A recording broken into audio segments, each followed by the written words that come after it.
ये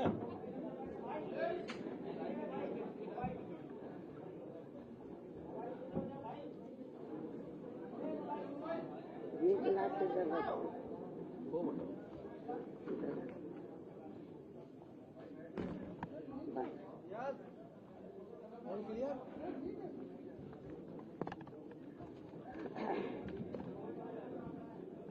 शुक्रिया आपका,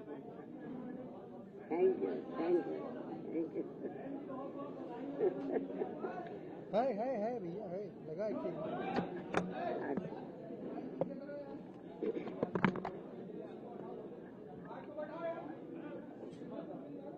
मीडिया बंधुओं, जैसा कि आप लोगों को ये विदित है,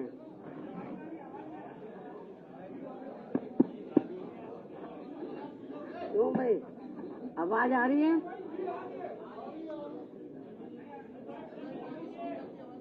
क्यों भाई उधर पीछे बोलो, आवाज कम आ रही है।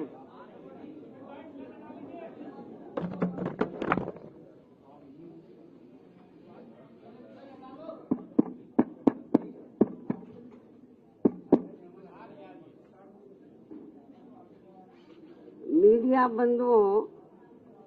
जैसा कि आप लोगों को ये विदित है कि आज मेरा 70वां जन्मदिन है और इस मौके पर सबसे पहले मैं मीडिया बंधुओं व देशवासियों को तथा बीएसपी के सभी छोटे बड़े पदाधिकारियों, कार्यकर्ताओं एवं शुभ चिंतकों आदि को भी नव वर्ष सन 2026 की हार्दिक बधाई एवं शुभकामनाएं देती हूँ। साथ ही साथ ये नव वर्ष इन सभी की जिंदगी में अपार तरक्की व खुशहाली आदि लाए, कुदरत से ये भी कामना करती हूँ। इसके साथ ही अब मैं अपने जन्मदिन के संबंध में ये कहना चाहूंगी कि नव वर्ष के पहले महीने में ही आज के दिन अर्थात दिनांक 15 जनवरी को पूरे देश भर में बीएसपी के लोग मेरा जन्मदिन पार्टी व मूवमेंट के हित में इसे जन कल्याणकारी दिवस के रूप में बहुत ही सादगी के साथ मनाते हैं और इस मौके पर पार्टी के वरिष्ठ लोग खासकर आम जनहित से जुड़ी उन जन कल्याणकारी योजनाओं के बारे में बताते हैं जिन्हें यहाँ यूपी में बीएसपी की 4 बार मेरे नेतृत्व में रही सरकार में शुरू किया गया था तथा उन्हें कांग्रेस, बीजेपी व अन्य विरोधी पार्टियों की सरकारों की तरह अधिकांश सरकारी कागजों में ही दर्ज करा के नहीं छोड़ दिया था, बल्कि जमीनी हकीकत में भी लागू करके दिखाया था, जिनसे फिर यूपी में सर्व समाज में से विशेषकर गरीबों, मजदूरों, बेरोजगारों, किसानों, व्यापारियों, कर्मचारियों, युवाओं, महिलाओं, छात्रों व अन्य मेहनत कश लोगों के साथ साथ यहाँ दलितों, आदिवासियों, पिछड़े वर्गों, मुस्लिम एवं अन्य धार्मिक अल्पसंख्यक समाज के लोगों की भी स्थिति में काफी सुधार आया है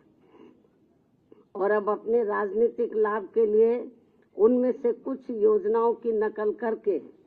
केंद्र व राज्यों की भी सरकारें इनका नाम व थोड़ा स्वरूप आदि बदलकर इन्हें चला भी रही है। लेकिन ये भी सच है कि उनके प्रति इनकी नीयत व सोच सही नहीं होने की वजह से इन पार्टियों की सरकारें इन्हें कोई खास लाभ नहीं दे पा रही हैं। इसके साथ साथ यहाँ मैं ये भी बताना चाहती हूँ कि हमारी पार्टी की रही सरकार द्वारा जिन लोगों के हित व कल्याण के लिए यहाँ असंख्य जन कल्याणकारी योजनाएं शुरू की गई हैं, जिनसे इन्हें काफी लाभ पहुंचा है, उन्हें हमेशा लोगों के दिल व दिमाग में बरकरार बनाए रखने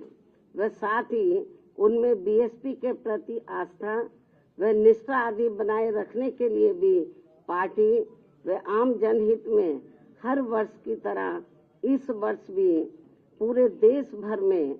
आज मेरा जन्मदिन जन कल्याणकारी दिवस के रूप में मनाया जा रहा है, जिसके लिए मैं पार्टी के सभी लोगों का हार्दिक दिल से आभार प्रकट करती हूँ। साथ ही हमेशा की तरह आज भी मैं अपने जन्मदिन के मौके पर ये बताना जरूरी समझती हूँ कि हमारी पार्टी की रही सरकार ने देश में समय समय पर दलित एवं अन्य उपेक्षित वर्गों में जन्मे हमारे महान संतों, गुरुओं व महापुरुषों में भी खासकर महात्मा ज्योतिराव फूले, श्री छत्रपति शाहू जी महाराज, श्री नारायण गुरु, बाबा साहब डॉक्टर भीमराव अंबेडकर एवं मान्यवर श्री कांशीराम जी आदि को भी विभिन्न स्तर पर पूरा आदर सम्मान दिया है और इनके नाम पर यहाँ अनेकों भव्य व ऐतिहासिक स्थल बनाए गए हैं तथा इनकी विशाल प्रतिमाएं लगाई गई हैं। साथ ही जनहित में अनेकों विशाल पार्क व गार्डन आदि भी बनाए गए हैं। इसके साथ साथ इनके नाम पर अनेकों नए जिले बनाए गए हैं तथा आम जनहित की भी असंख्य योजनाएं शुरू की गई हैं, जिनके अब अपने राजनीतिक स्वार्थ में विरोधी पार्टियों की सरकारें भी नकल कर रही हैं और जिनकी शुरू से ही इनके प्रति सोच व नियत मुंह में राम व बगल में छुरी की तरह ही बनी रही है, जिसमें अभी तक कुछ भी बदलाव नहीं आया है। इतना ही नहीं बल्कि इनके बताए हुए रास्तों पर चलकर ही हमारी पार्टी की रही सरकार ने हर मामले में व हर स्तर पर बहुजन समाज के लोगों को प्राथमिकता देते हुए यहाँ सर्वजन हिताय व सर्वजन सुखाय की नीतियों एवं सिद्धांतों पर आधारित ही सरकार चलाई है। ऐसे सभी संतों, गुरुओं व महापुरुषों को भी आज मैं अपने जन्मदिन के मौके पर पूरे तहे दिल से नमन करती हूँ।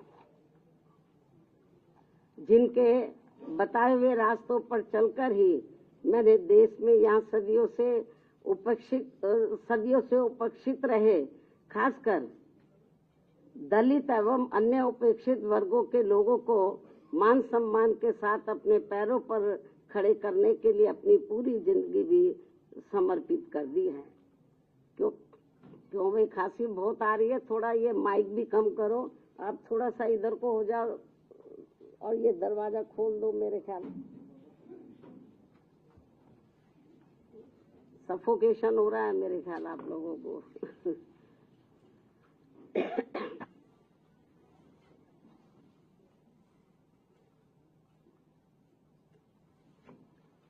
मैं आपको बता रही थी अभी जो हमारे संत गुरु और महापुरुष हुए हैं,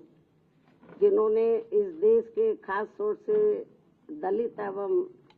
जो अन्य वीकर सेक्शन के लोग हैं उनको पैरों पर खड़ा करने के लिए अपनी जिंदगी पूरी समर्पित कर दी है, तो उनको मैं नतमस्तक करती हूँ, नमन करती हूँ। जिनके बताए हुए रास्तों पर चलकर ही मैंने देश में यहाँ सदियों से उपेक्षित रहे खासकर दलित एवं अन्य उपेक्षित वर्गों के लोगों को मान सम्मान के साथ अपने पैरों पर खड़े करने के लिए अपनी पूरी जिंदगी भी समर्पित कर दी है। और जब तक मैं जिंदा रहूंगी और यदि अभी तक की तरह मेरा स्वास्थ्य भी बराबर ठीक बना रहता है, तो तब तक मेरा इन वर्गों के हित व कल्याण के लिए निरंतर प्रयास व संघर्ष आदि जारी रहेगा। और इस मामले में ना तो मैं कभी झुकने वाली हूँ तथा ना ही कभी किसी के दबाव व लालच आदि में आकर अपनी पार्टी की मूवमेंट से पीछे हटने वाली हूँ, जिसके लिए बीएसपी के जन्मदाता एवं संस्थापक मान्यवर श्री कांशीराम जी ने अपनी पूरी जिंदगी समर्पित कर दी है। इतना ही नहीं बल्कि इन्होंने अपने जीते जी हर मामले में मुझ पर पूरा भरोसा करके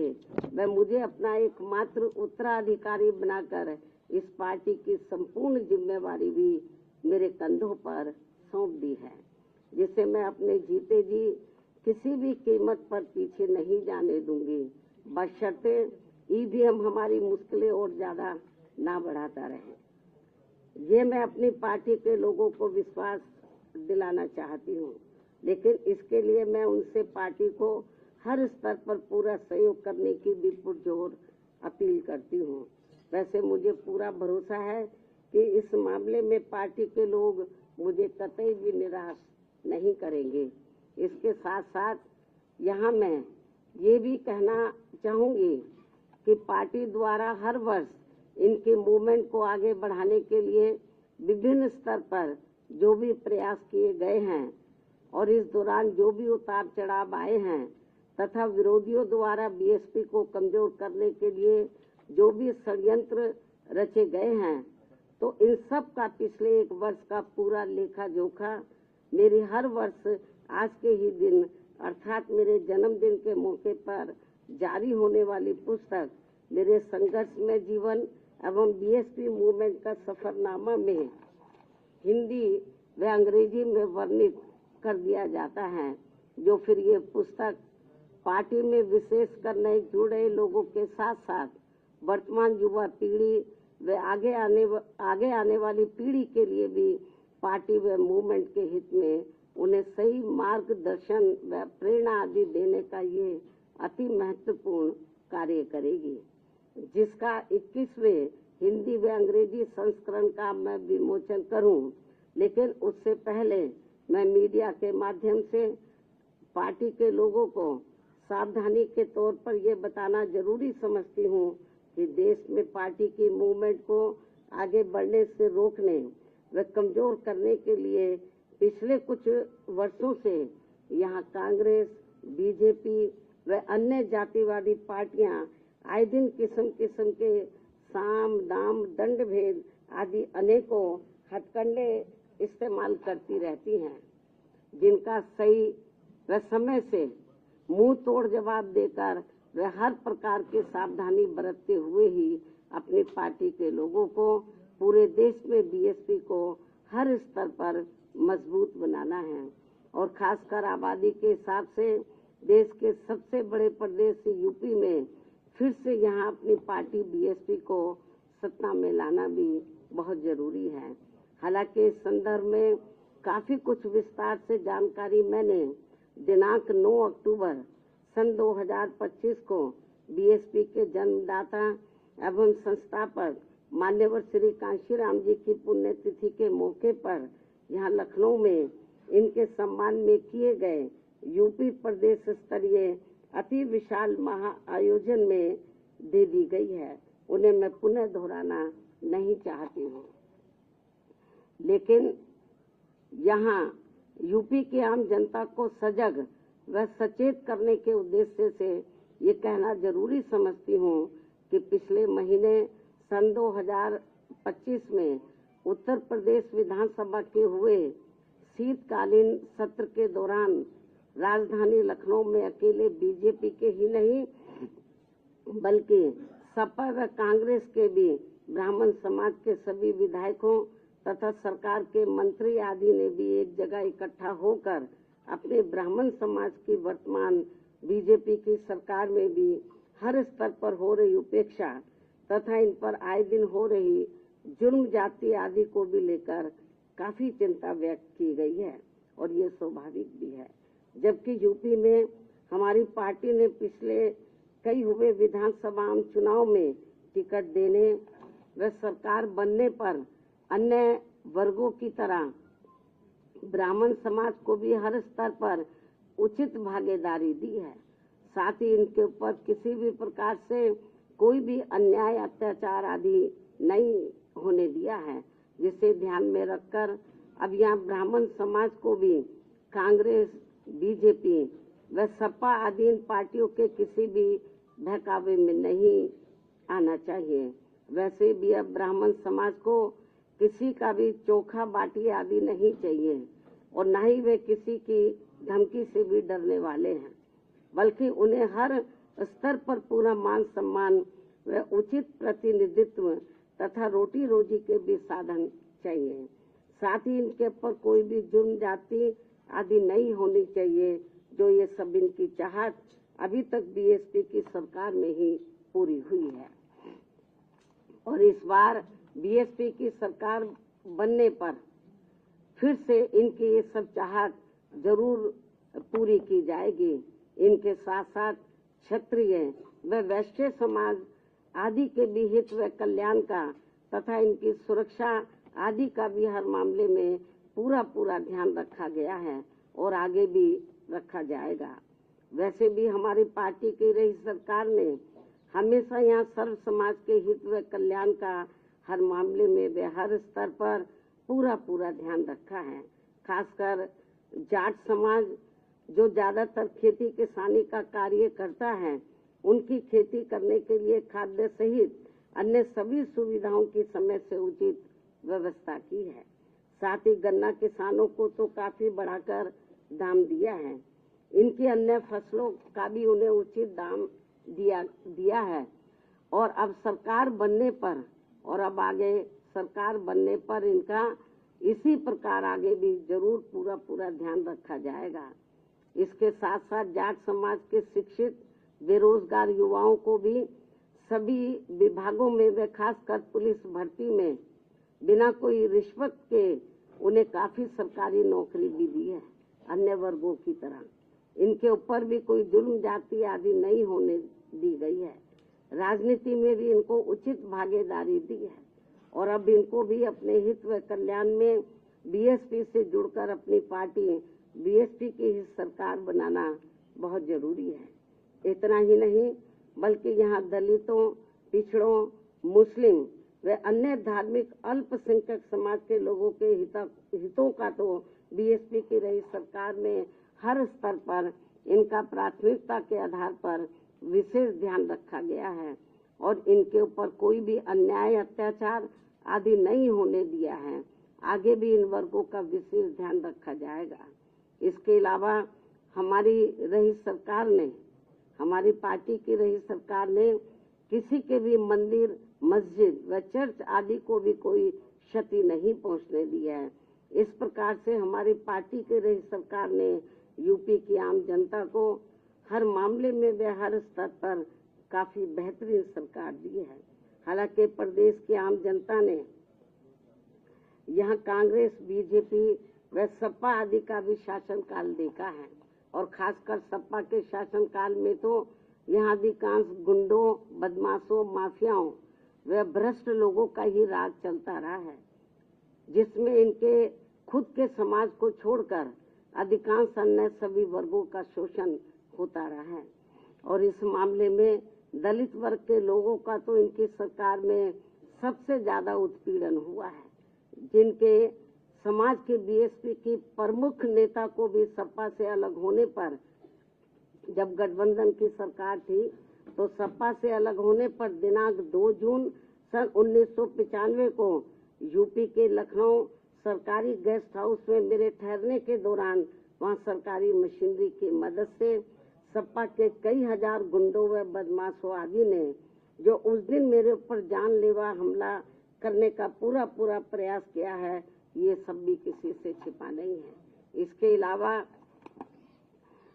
दलित एवं अन्य पिछड़े वर्गों में जन्मे हमारे महान संतों, गुरुओं व महापुरुषों की भी इनकी सरकार में हर स्तर पर काफी उपेक्षा की गई है।